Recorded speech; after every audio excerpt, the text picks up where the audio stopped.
مرحبا بكم في كويكوك. اليوم راح نحضر معاكم خبز الدار صحي مذاقه بنين بزاف بالطحين الكامل أو الفرينة الكاملة وبنكهة الكركم والثوم. تابعوا معي الفيديو.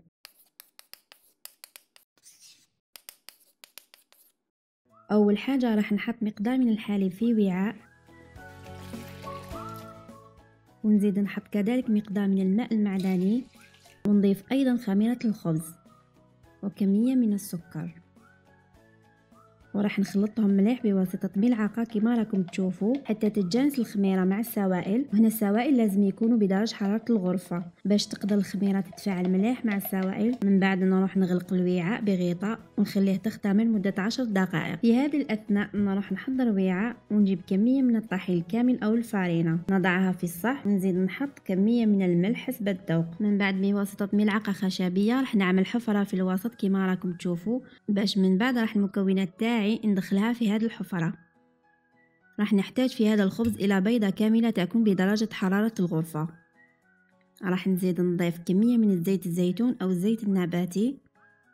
الخبز تاعنا راح نعطيله نكهة الثوم، فنحط كمية من بودرة الثوم كذلك كمية من الكركم، ونبدأ نخلط المكونات بواسطة فرشاة كما راكم تشوفوا حتى البيض والمكونات الأخرى تتجانس مع بعض. كل المقادير راح تلقاوها في صندوق الوصف أسفل الفيديو بالغرامات والملاعق. هنا بعد المكونات ما تخلطت معايا مليح راح نستعمل يدين باش نلم العجينة ديالي، وراح نلمو بمزيج الحليب والخميرة اللي عملناهم من قبل. في الأول نحط نصف الكمية ونبدأ نلم العجينة ديالي غير بشوية، ونشوف إذا احتاجت كمية تانية من السوائل، هي على حساب درجة امتصاص الطحين ديالي.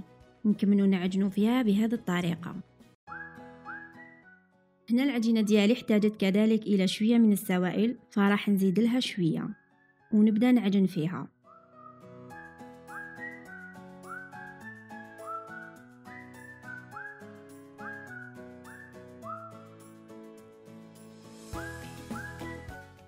في الأخير العجينة ديالي محتاجت كل الكمية، ونعجن العجين حتى نتحصل على هذا القوام. نحط في الوعاء ديالي قليل من الزيت، نغلق الوعاء بقطعة قماش أو فوطة، ونخلي العجينة تاعي ترتاح في مكان دافئ مدة 30 إلى 40 دقيقة حتى تضاعف حجمها. بعد 40 دقيقة العجينة ديالي خمرت، راح نعاود نزيد نحبط لها الغازات بهذا الشكل.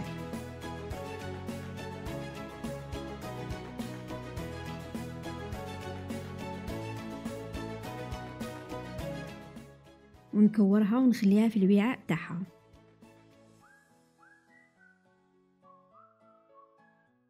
الآن نحضر الصينية ديالي، ومن بعد نروح للعجينة ونبدأ نشكل كرات وزن 50 غرام للوحدة تقريبا. نبدأ نكورهم بيدي كما راكم تشوفوا.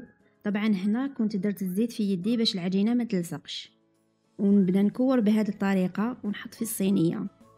طبعا الصينية ديالي كنت درت لها ورق الطهي من قبل، وهكذا حتى نكمل كل العجينة ديالي.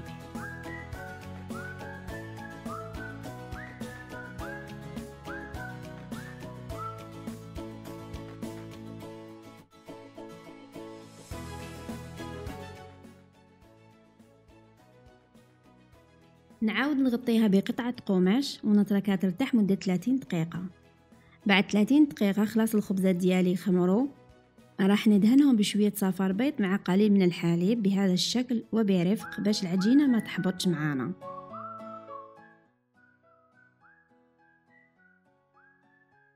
راح نحط في كل وحدة قليل من البذور. أنا هنا حطيت شوية من رقائق الشوفان، سمسم، بذور شيا والسماق، ولكم الاختيار في التزيين. الفرن ديالي يكون ساخن بدرجة حرارة 180 ويطيب حوالي 20 دقيقة. بعد 20 دقيقة الخبز تاعنا ها هو معاكم طاب وتحمر ملاح. شوفوا كيفاش يطيب، تحمر من كل الجوانب. نحطوه على مشبك باش يبرد. وها هو معاكم أطيب وألذ خبز بالطحين الكامل أو الفرينة الكاملة، صحي مغذي وبنين بزاف.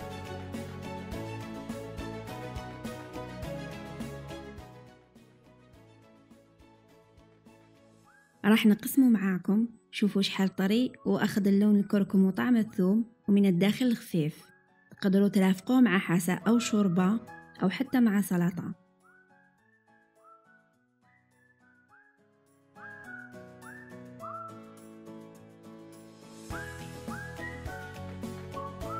أتمنى أنكم استمتعتم بمشاهدة الفيديو. إذا كنت أول مرة تشوف الفيديو ما تنساش دير لايك والاشتراك في القناة باش يوصل لك كل ما هو جديد، وانتظروني مع وصفات أخرى.